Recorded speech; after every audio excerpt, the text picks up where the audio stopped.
Assalamualaikum warahmatullahi wabarakatuh. Bab 7, beriman kepada malaikat Allah. Assalamualaikum warahmatullahi wabarakatuh. Bagaimana kabarnya anak-anakku sekalian kelas 4 SDIT Darul Mazah?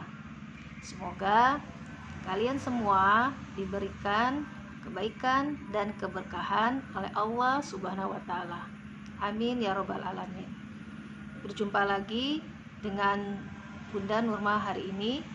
Kita akan melanjutkan pembelajaran pendidikan agama Islam dengan tema beriman kepada malaikat Allah.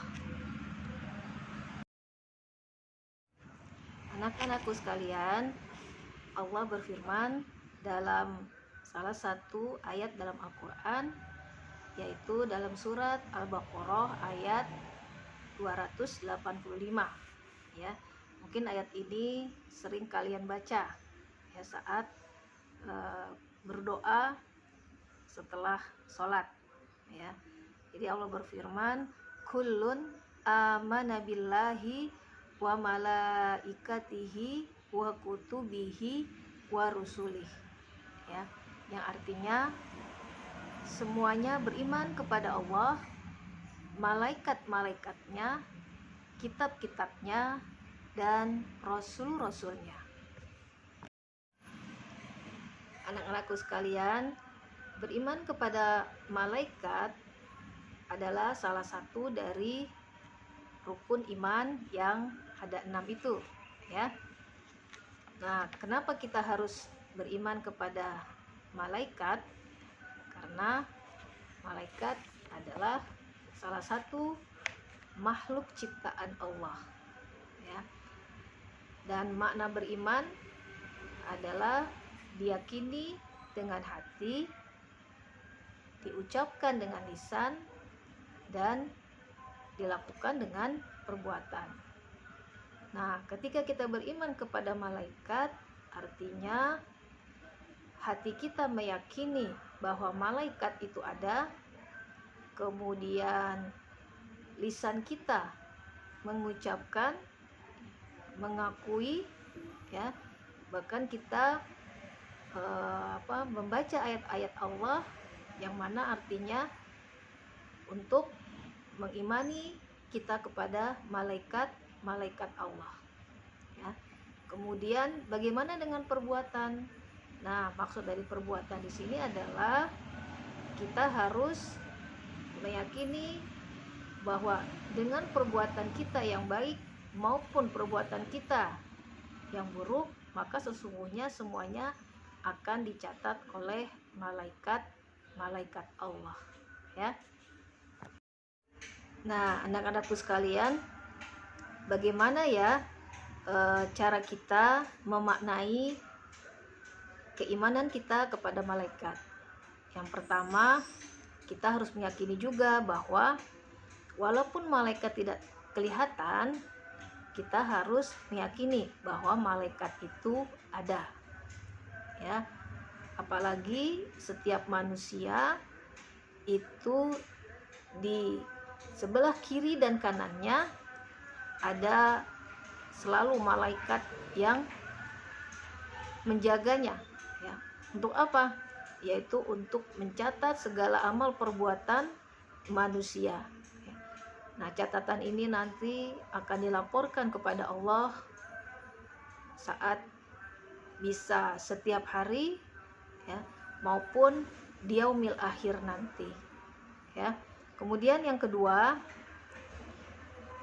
malaikat adalah makhluk Allah, namun bukan untuk disembah ya, tapi kita mengakuinya sebagai makhluk ya. Makhluk itu artinya ciptaan Allah ya, sama juga seperti kita manusia makhluk, kemudian setan juga makhluk ya.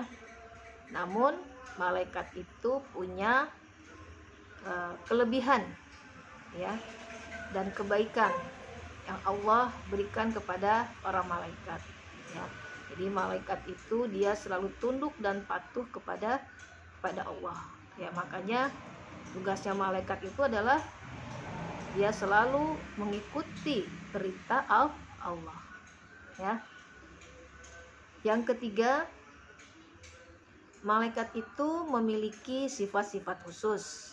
Ya, seperti tadi yang Bunda sampaikan, malaikat itu selalu patuh kepada perintah Allah. Ya, malaikat itu tidak mati seperti manusia. Kalau manusia bisa mati, ya.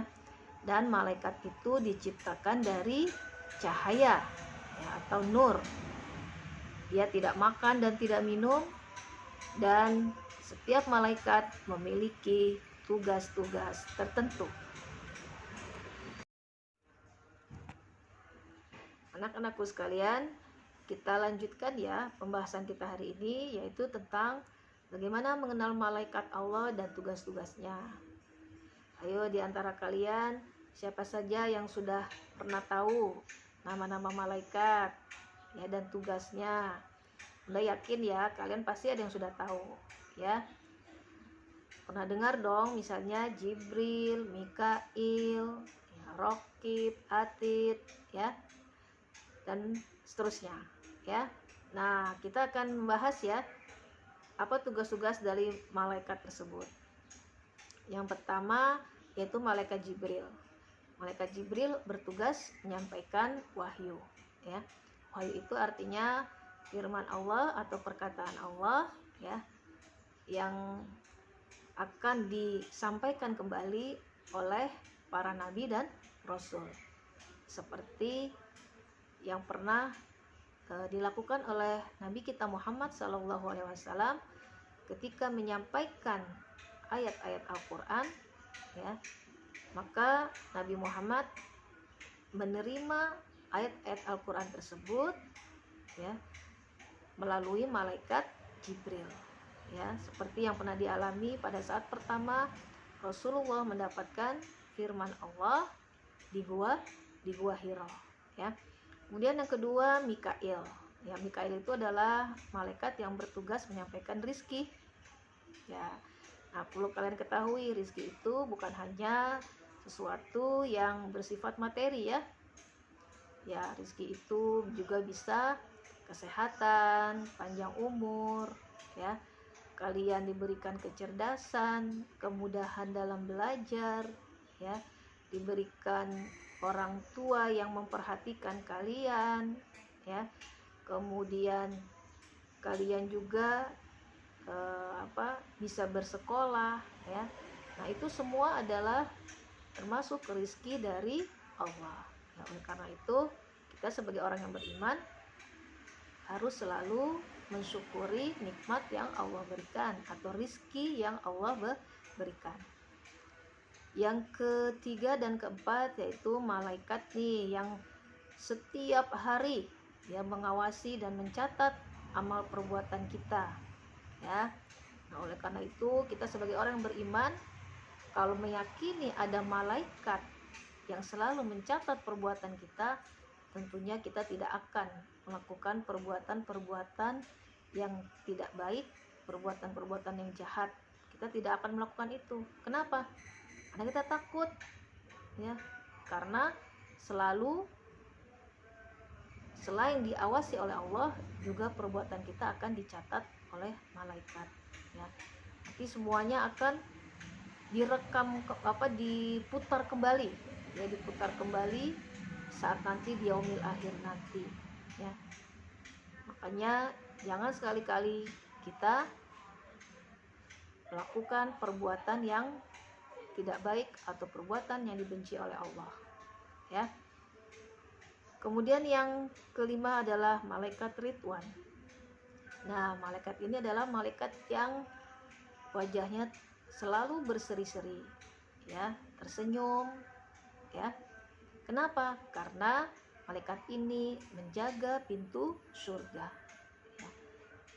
Malaikat ini sangat senang kehadiran orang-orang yang selama di dunianya dia selalu beriman kepada Allah, bertakwa kepada Allah, dan melakukan perbuatan yang diperintahkan oleh Allah dan menjauhi perbuatan yang dilarang oleh Allah. Ya. Kita lanjutkan ya nak ya. Nah, malaikat yang berikutnya adalah malaikat Malik. Nah, malaikat Malik ini kebalikannya dari malaikat Ridwan, ya. Wajahnya sangat menakutkan, ya. Kemudian menyeramkan, ya. Kenapa? Karena dia tugasnya adalah menjaga pintu neraka, ya. Kenapa dia wajahnya menakutkan dan menyeramkan? Karena dia sangat marah, ya, tidak suka dengan orang-orang yang masuk ke dalam neraka, yaitu orang-orang yang di dunianya dia tidak beriman kepada Allah, ya, selalu berbuat maksiat, selalu berbuat jahat, ya, dan dia selalu berbuat zolim, ya, misalnya kepada orang lain, ya. Kemudian yang berikutnya tugas malaikat Israel. Nah, malaikat Israel juga nih, ya, malaikat yang bagi manusia adalah malaikat yang sangat menakutkan juga, terutama bagi orang-orang yang di dunianya melakukan perbuatan tidak baik, ya.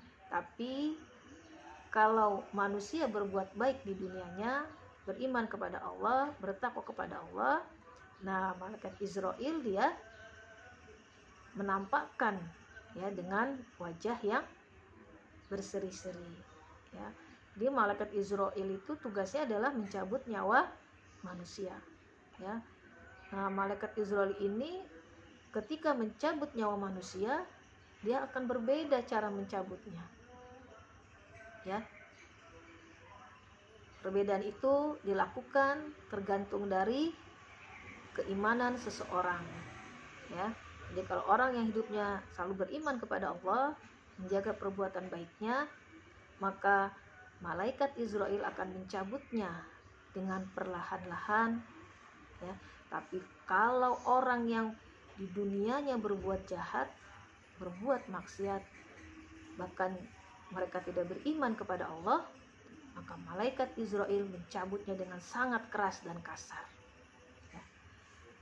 Padahal kata Rasulullah, selembut-lembutnya malaikat Israel mencabut nyawa, maka sakitnya itu seperti orang yang dikuliti kulitnya, kemudian disiram dengan air asam atau jeruk nipis. Kalian bayangkan bagaimana sakitnya ketika orang dicabut nyawa oleh malaikat Israel, ya. Oleh karena itu, kita sebagai orang yang beriman harus selalu menjaga perbuatan kita, keimanan kita, sehingga ketika malaikat Jibril mencabut nyawa kita, maka Allah akan mudahkan, ya, Allah akan lembutkan, ya. Dan kita termasuk kepada hamba-hamba Allah yang diwafatkan oleh Allah, digolongkan oleh Allah, meninggalnya itu husnul khotimah, ya. Selanjutnya adalah ketika manusia setelah dicabut nyawanya oleh Allah, oleh malaikat Israel tadi, ya, maka manusia akan dikebumikan atau dikuburkan, ya. Nah, saat manusia di dalam kubur, ya, baru dikuburkan, ya, kemudian keluarga dan orang-orang yang mengantarkannya ke pemakaman, mereka meninggalkan kuburan yang baru dikubur tadi, maka tidak lama kemudian malaikat Munkar dan Nakir, ya, Munkar dan Nakir akan mendatangi, ya, orang yang baru dikubur tadi, ya. Apa tugasnya malaikat Munkar dan Nakir? Yaitu memberikan pertanyaan di alam kubur, ya. Nah, anak-anakku sekalian, oleh karena itu kita harus mempersiapkan kehidupan kita ya dengan amal-amal perbuatan baik ya, selalu taat kepada Allah, mengikuti perintah Allah ya, bertakwa kepada Allah ya. Banyak perbuatan-perbuatan yang bisa kita lakukan dalam rangka kita taat dan takwa kepada Allah ya.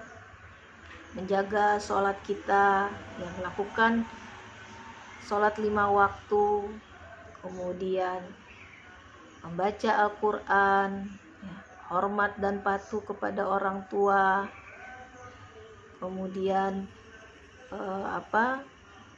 hormat dan patuh juga kepada guru ya, berbuat baik kepada sesama ya, berkata yang baik ya, menjaga lisan kita ya. Itu adalah contoh-contoh dari perbuatan yang akan menjaga kita dari siksa kubur ya. Karena malaikat munkar dan nakir ketika bertanya kepada manusia di alam kubur, nah manusia yang meninggal tadi dia akan mudah menjawab pertanyaan dari munkar dan nakir ketika di dunianya dia berbuat baik. Tapi kalau di dunianya dia berbuat jahat, berbuat maksiat, maka dia akan sulit menjawab pertanyaan yang dilontarkan oleh malaikat munkar dan nakir ya. Oleh karena itu setelah sholat pun kita harus memohon kepada Allah ya, supaya apa? Supaya kita dihindari dari siksa azab kubur ya. Karena apa? Karena di dalam kubur kita akan menunggu sampai datangnya hari kiamat. Nah, kalau bagi orang-orang yang beriman kepada Allah, mereka setelah lulus ya menjawab pertanyaan dari malaikat munkar dan nakir, maka dia di alam kubur seperti orang yang tidur sambil menunggu tiupan apa tadi? Tiupan malaikat Israfil ya, untuk membangunkan sebagai tanda hari kiamat ya. Tapi kalau orang yang di dunianya selalu berbuat jahat, tidak patuh kepada Allah, tidak mengikuti perintah Allah, maka di alam kubur dia sudah seperti di neraka, karena dia disiksa oleh malaikat ya. Ya, salah satunya bagaimana kita menjaga kebersihan tubuh kita ya. Karena kalau orang yang tidak menjaga kebersihan, pernah ada kisah pada zaman Rasulullah, jadi ketika seorang manusia dikuburkan ya, kemudian tanpa sengaja ada orang yang mengantarkan jenazah tersebut, ada barangnya yang ikut terkubur. Kemudian dia kembali lagi, dan ketika dia ingin mengambil barang tersebut dengan menggali kubur tersebut, ternyata apa yang terjadi? Yang terjadi adalah mayat tersebut ya, atau jenazah tersebut hangus, terbakar. Dan ketika ditanya kepada keluarganya, kenapa jenazah tersebut hangus? Dan jawabannya adalah karena selama dia di dunia, dia tidak bersih dalam beristinja ya. Apa itu istinja? Kita sudah pernah belajar ya. Istinja itu artinya kita membersihkan hadas najis ya, setelah kita punya hadas dalam diri kita, apakah itu setelah buang air kecil maupun setelah buang air besar ya. Nah, yang terakhir adalah malaikat Israfil ya. Malaikat Israfil itu tugasnya adalah meniup sangkakala jika hari kiamat telah tiba ya. Nah, malaikat Israfil ini nanti meniupkan sangkakala yang pertama, yaitu seluruh makhluk yang ada di dunia ya, dan juga manusia akan dimatikan dulu. Jadi Kemudian di tiupan yang kedua, seluruh manusia yang ada di dunia ini mulai dari zamannya Nabi Adam sampai nanti yaumil akhir, mereka dibangunkan kembali oleh tiupan sangkakala malaikat Israfil, ya, termasuk yang ada di dalam kubur, ya. Nah, anak-anakku sekalian, bagaimana tadi tentang tugas dan nama-nama malaikat? Ya, mudah-mudahan dari yang tadi Bunda sampaikan kita bisa meningkatkan ya keimanan kita kepada Allah, ya, sehingga kita akan selalu waspada dan melakukan perilaku-perilaku yang mencerminkan kebaikan, sehingga terhindar dari baik siksa kubur maupun siksa di yaumil akhir nanti, ya. Nah, ada beberapa perilaku ya yang bisa kita jadikan contoh dan kita amalkan, ya, agar kita terhindar dari catatan yang buruk para malaikat dan juga terhindar dari siksa kubur maupun siksa di yaumil akhir nanti, ya. Mungkin kalian bisa lihat di buku kalian, ya, ada gambar di halaman 75 misalnya, ya. Di situ ada orang yang bersedekah, yang memberikan sedekah kepada fakir miskin, ya. Kemudian ketika ingin berangkat sekolah, kalian izin dan cium tangan kepada orang tua. Atau kalau ada temannya yang sedang sakit, kalian menjenguk, ya. Dan banyak lagi perbuatan-perbuatan, misalnya berbakti kepada orang tua, menghormati guru, ya, sayang kepada teman, ya, menghargai sesama teman, ya, tidak mengejek teman, gitu ya. Karena kata Allah dalam surat Qaf, ma yalfidhu min qaulin illa ladaihi raqibun atid, ya. Kata Allah, tiada suatu ucapan pun yang diucapkannya melainkan ada di dekatnya malaikat-malaikat pengawas yang selalu hadir. Nah, itu Allah yang mengatakan ya dalam Al-Qur'an, yaitu surat Qaf, surat ke-50 ayat 18, ya. Nah, anak-anakku sekalian, mudah-mudahan pembahasan kita hari ini bisa bermanfaat untuk kita semua dan bisa meningkatkan keimanan kita ya dalam hal beriman kepada malaikat Allah, ya. Anak-anakku, agar kalian lebih memahami materi tentang beriman kepada malaikat, maka tugas PAI hari ini adalah kalian mengerjakan latihan halaman 73. Untuk jawabannya, bagian A dan bagian B ditulis di buku tulis, dan untuk bagian C kalian rekam dengan rekam suara. Semua tugas dikumpulkan melalui WA.